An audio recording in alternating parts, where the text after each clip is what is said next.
उधार नगर को उधार नगर को उधार जब अक्रूर लेने आए और गोकुल को वृंदावन से गोकुल जाने के लिए जब कृष्ण चलने लगे तो फिर उसको कहा है धार नगर को धार नगर को धार धार नगर दिन दिन रटत राधा। गुरुजी, आपने तो बहुत सारी रचनाएं और नाटिकाओं की भी खुद ही रचनाएं की हैं, तो कुछ सुनाना चाहेंगे आपकी अपनी खुद की जो रचना की हो? काना मोहे ना छेड़ो रे ए यशोदा के दुलारे नंद के प्यारे काना मोहे काना मोहे काना मोहे ना ना ना छेड़ो रे। बहुत सुंदर। तो ये उसके हिसाब से। गुरुजी, एक वक्त था जब आप लोग नृत्य किया करते थे, खुला हुआ करता था, एक जो मंच आज है वो उस जमाने का कुछ अलग हुआ करता था।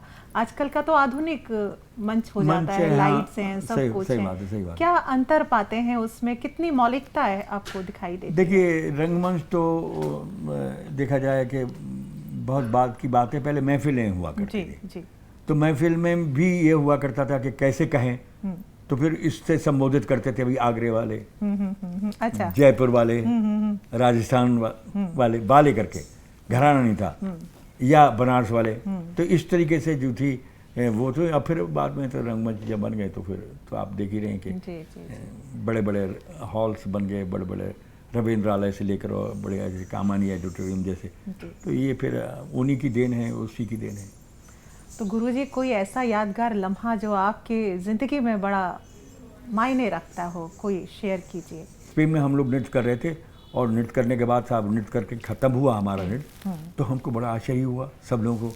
हमने कहा यार या तो उनकी समझ में नहीं आया या आज हमने बहुत अच्छा नहीं किया।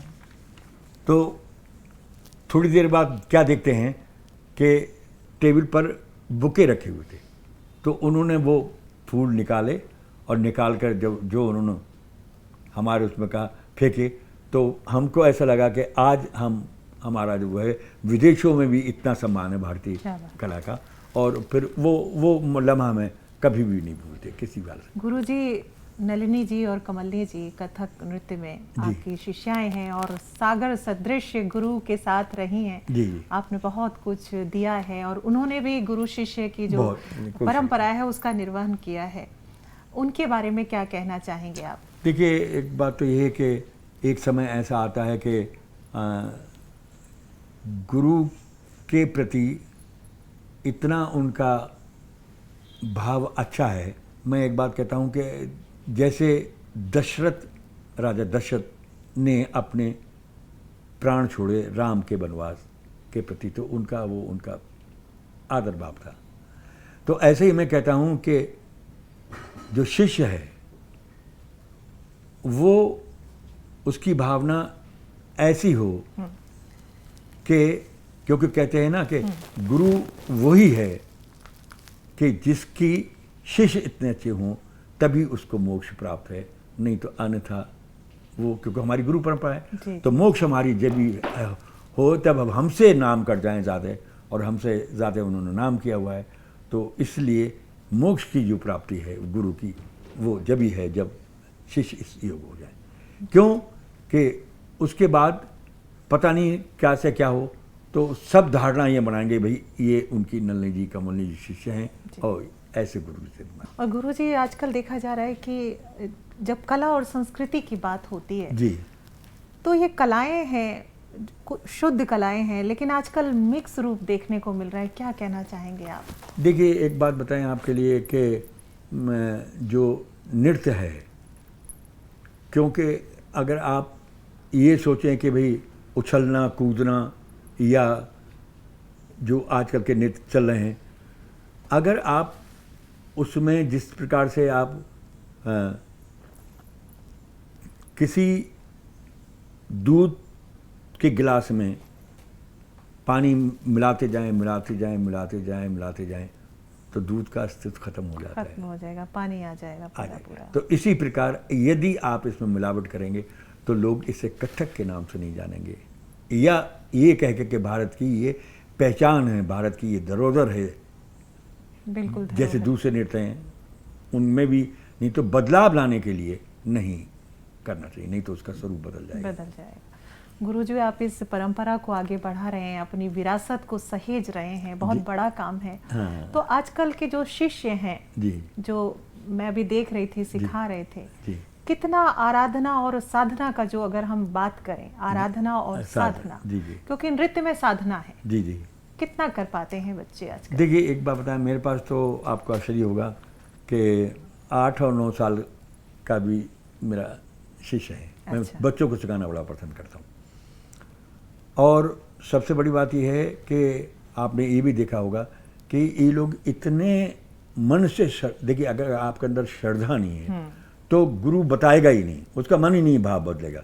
आप देखिए अभी आपने देखा कि सारे बच्चे नृत्य कर रहे थे, वो हंस रहे थे, और हंसने के बाद जो है वो नृत्य कर रहे हैं तो खोए हुए हैं, मतलब आत्मविभोर होकर नृत्य करते हैं। उनको मैं एक ही बात कहता हूँ, दाएं बाएं मत देखो, सामने मत देखो, पीछे मत देखो, और अपने को एकाग्रचित करके नृत्य करो। गुरुजी, मैंने जहाँ तक आपको देखा, आपके अंदर एक दैविक शक्ति या कहें कि प्रभु का ऐसा उजाला नजर आता है, नूर नजर आता है। तो क्या नृत्य में भक्ति को अगर डाल दिया जाए तो वो नूर वाकई में ईश्वर का बन जाता है? बिल्कुल, उसका तो नूर ही है। जो जिसने उसको भजा, लोगों ने उसको भजा जी, जिसने उसको भजा तो लोगों ने फिर जो श्रद्धा करता है उसको भजने लगते हैं। लेकिन अगर धारणा ये कर जाए कि मैं को हटा दीजिए, और जब मैं हटा देंगे तो हरि हो जाएंगे, और मैं हो गया, अहम हो गया, तो ना हरि है ना तुम हो। बहुत खूबसूरत बात कही गुरुजी। आजकल के बच्चों को, शिष्यों को, और जो लोग कथक नृत्य के प्रति इस परंपरा को बढ़ा रहे हैं, आप क्या संदेश देना चाहेंगे? देखिए मेरी तो सबसे यही एक नर्म एक प्रकार से निवेदन है, गुरु होने के नाते भी और एक शिक्षक होने के नाते कि आप जो हैं वो पहले अपने को साधिए, अपने को बनाइए। ये कोशिश नहीं करिए कि आज ही हमारे पास गाड़ी आ जाए, आज ही हमारे पास टेलीफोन लग जाए, या आज ही हमें सब कुछ प्राप्त हो जाए। तो उस धारणा से मत करो, और साधना करो, आराधना करो, रियाज करो। और जब तक रियाज करोगे, साधना करोगे, और अपने को एकाग्रित होकर नृत्य करोगे, तो कोई ऐसी चीज़ नहीं है जो तुम्हें उपलब्ध ना हो। तो इसलिए यंग जनरेशन को चाहिए कि खूब मस्ती से करो, खूब आनंद लो, और ऐसा लगे कि बस भाई कमाल हो गया। गुरुजी, कार्यक्रम कला संगम के लिए आपने अपना इतना कीमती वक्त दिया, ये हमारा सौभाग्य है, और इसके लिए मैं बहुत आभार प्रकट करती हूँ और आपका धन्यवाद करती हूँ। नमस्कार। जब हम अपना रास्ता हौसलों और शिद्दत से बनाते हैं तो रास्ते खुद ब खुद बन जाते हैं, और उन रास्तों में हमारे अपने हमेशा साथ रहते हैं। गुरु जितेंद्र महाराज जी के बारे में भी उनके अपनों ने कुछ राय रखी, आइए हम भी सुनते हैं। मुझे लगता है जीवन में जो कुछ भी मुझे मिला है वो गुरु कृपा से मिला है, जो संस्कार से ओतप्रोत है। और एक जिसे कहते हैं ना, मुझसे कोई कहे कि आपको जीवन में क्या चाहिए, मैं कहती हूँ ईश्वर से जितनी बार भी मुझे जन्म मिले, मुझे कलाकार का और नृत्यांगना का मिले और गुरु का ही सानिध्य मिले। इस यात्रा में मैंने जो कुछ पाया है, जो कुछ समझा है, क्योंकि मैं साइंस स्टूडेंट थी और एथलेटिक्स में हमेशा चैंपियन रही। मेरे भागते पाँव को जो गुरु ने घुंघरू से बांध के एक स्वर, एक लय, ताल, भाव, विचार, अभिव्यक्ति के एक स्वरूप में ढाल दिया है। कहीं भी जाइए, जीवन के किसी भी कोने में, संसार के किसी भी कोने में, आपको एक सुखद अनुभव होता है, लोग आपको सराहते हैं। आपके अंदर की एक जो कला है उससे आपका साक्षात्कार करा के एक व्यक्तित्व के रूप में ढाला। मेरे जीवन की अनुभूति और यात्रा में सब जगह मैंने ऐसा महसूस किया कि अगर एक अच्छा मार्गदर्शक मिल जाए तो आपका जीवन सफल है। मुझे गुरुजी की सबसे बड़ी और सबसे अच्छी बात ये लगती है कि वो हमेशा युवाओं को, बच्चों को बहुत प्रोत्साहित करते हैं।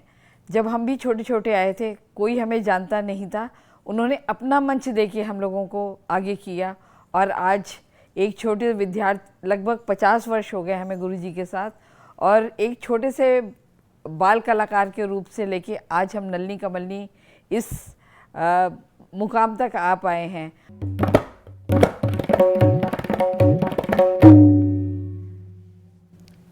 नमस्कार, आदाब। मैं फ़रदीन हुसैन, अजराड़े घराने के खलीफा उस्ताद मंजू खान साहब का शिष्य और पौत्र।